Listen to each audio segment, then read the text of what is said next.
Hey everyone, welcome to Office Hours. I'm Julian Zelizer of the Long View, and nice to be with you. And hope you're out of the snow for all of you who were in the path. And I will just a quick announcement. I'm not sure the exact time I'll be doing office hours. I've been doing it Mondays at 10.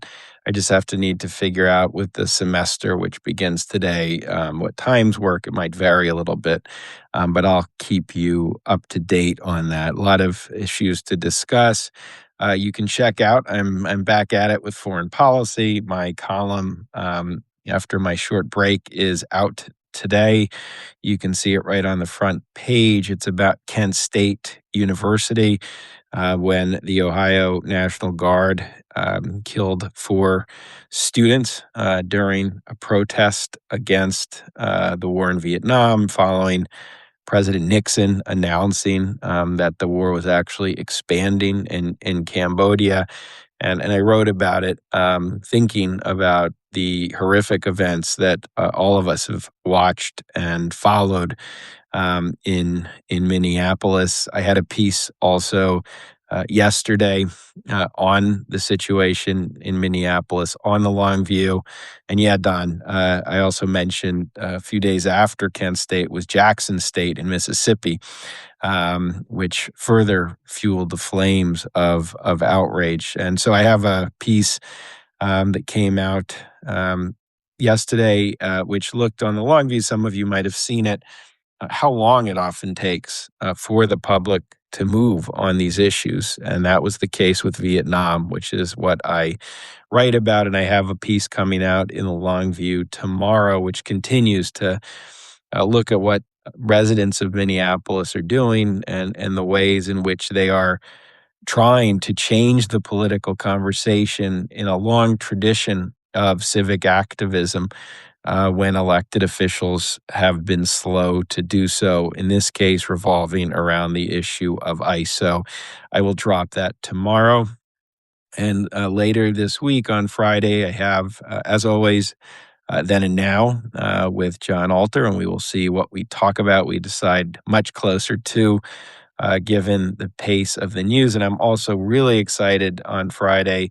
Emily Bazelon of the New York Times of the Gab Fest, a podcast I'm sure many of you listen to. She'll be joining me to talk about a really incredible piece she just published in the New York Times based on oral histories with FBI agents. So I'm excited to talk to Emily. That'll be at 1 o'clock Eastern on Friday, and I'll see if I have any other guests. Anyway, so welcome to Office Hours, and I'm glad I was able to get this in. I didn't know with the commute and the snow if it would all work, but here we are. And as all of you know, send in your questions through the chat or comments, and I'm happy to address them. I know many people, just based on my own conversations and what people write me, are thinking a lot about Minneapolis. Obviously, the point of the Kent State was there is a history, and in that case, it was the Ohio National Guard. But where there are these deadly moments of violence with authorities, state or federal, in heated confrontations. I mean, back in 1970, the situation was different. It was Governor Jim Rhodes of Ohio who had called in the National Guard following protests at Kent State. He too, though, he was a moderate Republican, but he was running for an open Senate seat, and he used, Don, shifting issues, but we can talk about that, and kind of used inflammatory rhetoric about protesters, which, by the way, you hear that today. This is not new to President Trump. I mean, think what you see with the president so transparent when he has accused people of being terrorists or using that kind of language compared to what we know about the people. But this has been really a long tradition trying to discredit protest. It was interesting in Kent State, the governor talked about radicals and socialists. There was a long history in the 50s and 60s with civil rights activists who were often dismissed this way. And obviously, in moments when you have military or police authorities in these situations, if they're not really well trained and disciplined, that rhetoric and that kind of perception can become part of the environment, and often a dangerous environment in which this unfolds. And that's part of what we're seeing in Minneapolis as we speak. I can come back to that. Don, President Carter's relationship with the Shah of Iran has long been debated and discussed.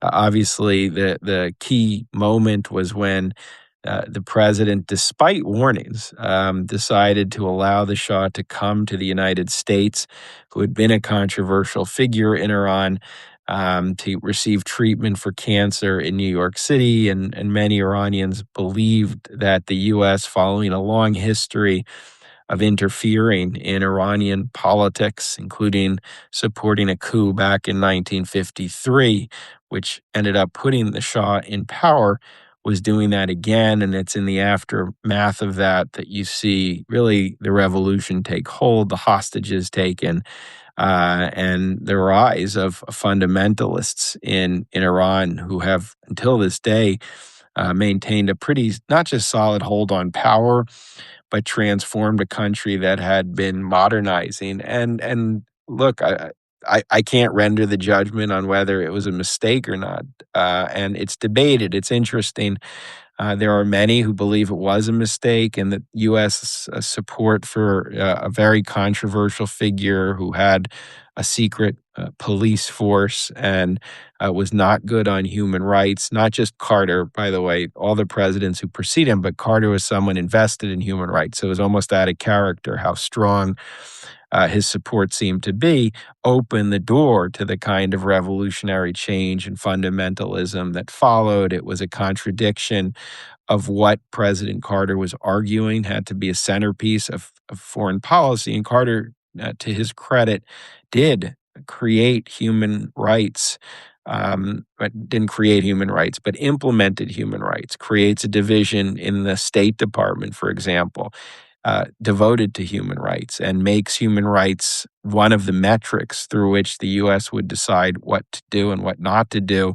And in certain parts of the country, including Latin America, Carter was very much dedicated to pursuing this. Conservatives criticized President Carter for caring more about human rights in certain areas, such as Central America, not so much with regard to allies of the Soviet Union. And with the Shah, this becomes a big point of contention. So, regardless of whether one blames the president or how you evaluate it, clearly that relationship undermined not just this argument or weakened this argument about his commitment to human rights, but clearly opened the door to what would happen next, and what the world still lives with to this day, although there is revolutionary ferment clearly on the streets of Iran. In terms of books on Carter, happy to give recommendations, and I do have for that. There are 3 biographies of Carter. I wrote one years ago for the Times Books Presidency series called Jimmy Carter. It's a short biography and analysis of his presidency. Kai Bird, terrific historian and writer, wrote a biography a few years ago about Carter. I can't remember the name. It's Kai, Kai Bird. He's the one who wrote the book on Oppenheimer that became the basis of the film. And then my friend and colleague Jonathan Alter has a fantastic biography that came out a couple years ago that I really also recommend, based on extensive interviews and time that he spent, not just with the former president, but with the entire Carter family. So those are 3 books. There's also a book that I would recommend, Taken Hostage by David Farber. Came out many years ago with Princeton University Press. It's a very good read about the hostage crisis and how that all unfolded, including the relationship with the Shah. And one of the arguments that Farber makes, it's been many years since I read it, that U.S. policymakers were kind of still perceiving of a world defined by the Cold War, even though in the Middle East, the politics was changing a lot. And you had a rise of fundamentalism and different kinds of political movements that would become much more important, and U.S. policymakers really didn't have a firm understanding of what this was all about. But it's a good narrative history. I think you'll enjoy it. So those are four books. There's many more, but those are four books, and I include my own there, that I would recommend if you want to take a deeper dive into Carter. Carter's really interesting. I've been thinking about him, in part in relationship to this book I have coming out on President Biden, the kind of one-term presidency. And for many years, Carter was considered an abject failure. I mean, most Democrats didn't want him near them. Wasn't included in conventions. He wasn't spoken about, and he was considered more broadly to be a kind of epitome of a one-term president, and why that's a failure. Not simply that he doesn't get reelected, but also Carter obviously opens the door to President Reagan and a change in politics that undermines a lot of what the New Deal, the Great Society had built over the decades. But in a lot of these books, which many do talk about how his status as an outsider became more problematic once he was in power, they're reevaluating what he did. And part of the argument is that we under kind of value the one-term presidency, and there's ways to look at Carter as having achieved a lot and often burned political capital in ways that undermined him politically, but were very important for the nation. So the argument goes, and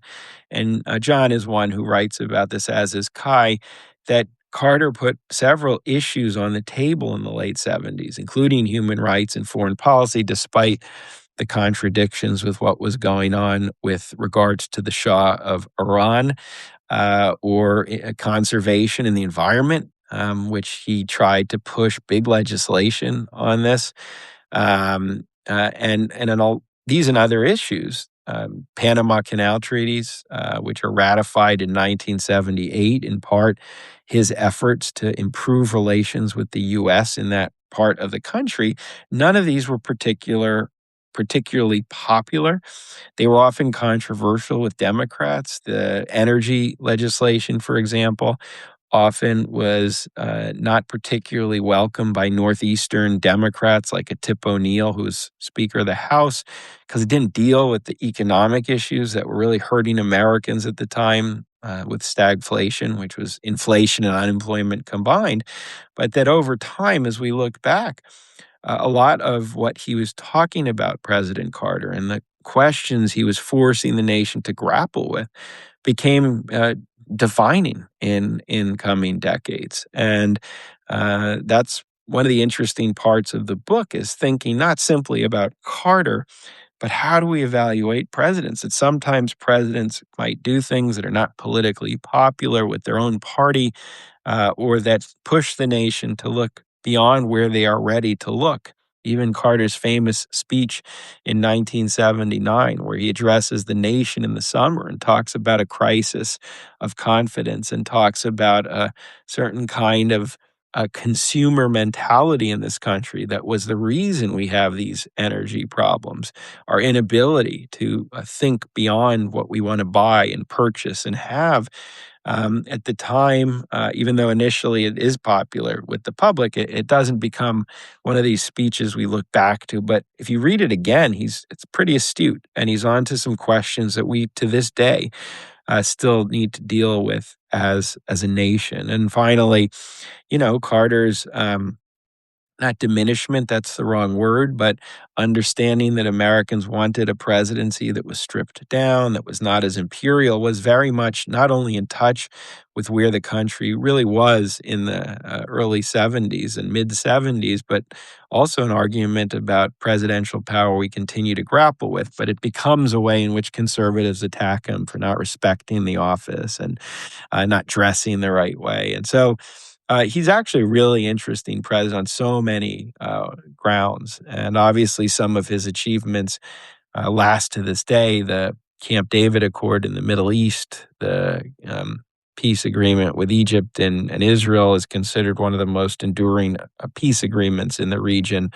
And so some scholars of the Middle East have looked back to that as well, both for the shortcomings, but also for how that was done. So I don't know how we ended up on Carter. Not what I expected. Don, I think, threw it out there, but happy to talk about anything that is the point of office hours. And it's a president I have really thought a lot about over time, and I urge people to do a little more reading and thinking about that one-term president and what we think of when we evaluate success and failure in presidential politics. And do we overvalue the two terms? Do we overvalue reelection as the measure of success as opposed to what someone might do in 4 contained years of their presidency? I saw a question earlier on ICE, and what's very interesting, I'm writing a little bit about this right now, is presidents have been incredibly reluctant to deploy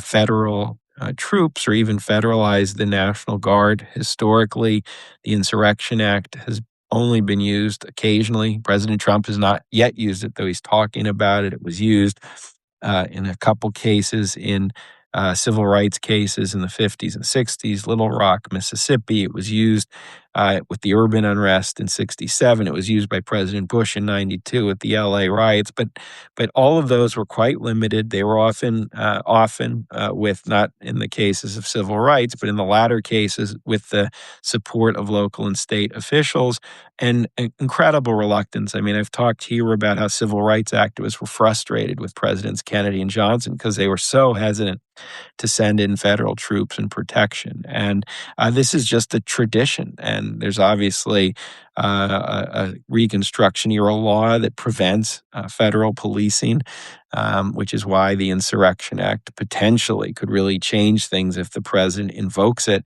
But we now have a president who doesn't have those internal guardrails. It's an issue we keep coming back to, and we see via the Insurrection Act, or even as we're seeing through Department of Homeland Security. There's a lot of room a president wants to send in federal forces. And the argument has always been not simply to respect localism and states' rights. The argument has been when you have federal troops on the streets, it has to be done with extraordinary caution. You need discipline, you need restraint, because these can quickly become inflamed situations, violent situations. And I think what we are seeing with ICE are untrained and undisciplined forces, and they are now encountering protests. And this is the kind of fear presidents have always talked about behind closed doors, which guides that reluctance, which is no longer in effect, at least to this day. And we're seeing really kind of very, very tragic results, which I think are shocking and saddening a lot of the nation. So we will see what happens next. Let me take a break since we're getting toward the final questions, and please send in any final questions before we wrap up. Thank you to all the subscribers who are watching now, and of course who will watch when I post it. And paid subscribers, thank you. You are providing the support that allows me to do this and continue with the long view and to do the writing and the interviews and to bring you voices, which I'm trying to do, who offer historical perspective and kind of some sound context to the blizzard of headlines that take place. And so if you will consider becoming a paid subscriber, it is extraordinarily valuable and makes this kind of independent journalism possible. And I do believe, I mean, kind of watching what's going on at CBS, I'm not one who thinks all of journalism is broken, and I do see many, and thank you both Robert and Don for saying that. I think there are pockets of good journalism in mainstream journalism, but it's increasingly hard. I mean, there's multiple pressures that have not converged historically in the way they are today. Commercial pressures within the Regina, that's a very good point. Let me bring that up in a second. The commercial pressures, overt pressure from elected officials, and then also just economic problems that the press has faced for so long are all combining into an atmosphere. But I have followed Minneapolis. It's interesting on Substack, for example, how easy and accessible coverage is. And so I think we are in a period of change. Regina, that is a fair point. And that's part of office hours. You're talking in real time. I have no script, I have no teleprompter. I mean, I think it's a combination. I do think you have kind of not amateur, but people who've just been recruited who are not trained to deal with situations as they are encountering, who will use force just liberally and even rhetorically in ways you wouldn't find as frequently. But at the same time, I think that is fair. It reminds me of, I think I discussed it in the classroom. I mean, when the Abu Ghraib story broke in 2004. Initially, it was discussed as bad actors who were involved in the torture of prisoners being held there. But gradually, as investigations unfolded, we learned that the Bush administration in 2004 had a policy of using enhanced interrogation, as they called it, with legal support from the Office of Legal Counsel. And it was a policy. It doesn't mean that the kind of lack of training wasn't part of the problem, but it was also a policy. It was intentional. And I think, Regina, that is a very good point. And I suspect we're going to learn much more about a kind of policy of intimidation and aggression, which doesn't inevitably lead to shooting someone in the way we did, but creates an atmosphere where that is a step away from happening. So I think you're seeing a combination of both. And I would add to that, Regina, one more point. It's not really, I think, kind of there are certain people in the administration who are very deliberate about what they want to do. I think many people would argue Stephen Miller is, but there's also a kind of chaos up at the top where the buck stops with President Trump, which creates even more uncertainty in this fraught situation. So thank you for that point. And I think that's part of what journalists need to look into now. I think that's a big question. Kind of what are the policies and kind of what is being directed to the authorities on the ground. Thank you for joining Office Hours. I'm so glad we could make this happen, even with the snow. You are all terrific. Keep those questions coming. Keep the suggestions coming. I'll be back with this next week. Look for my newsletter tomorrow. Check out the foreign policy piece. And on Friday, really looking forward to Emily Bazelon. And for those of you who read the piece, by the way, and this is always an offer, just if you have any particular questions that you want to address, you can either send them in the chat as we go, but even better is ahead of time in the chat so I can take a look as I think through what I want to do. And one other, if you have any suggestions for those of you Longview subscribers in Minneapolis about interesting voices to interview, who could provide some perspective on what's going on in the city, please send them again through the chat. I'm happy to try to contact them. I'm particularly interested in religious figures who've been involved in the protests and local political figures, and anyone you think might be open to an interview with a historian would be fantastic. So please send those as well. Take care, everyone. Be safe, and we'll talk soon. Bye-bye.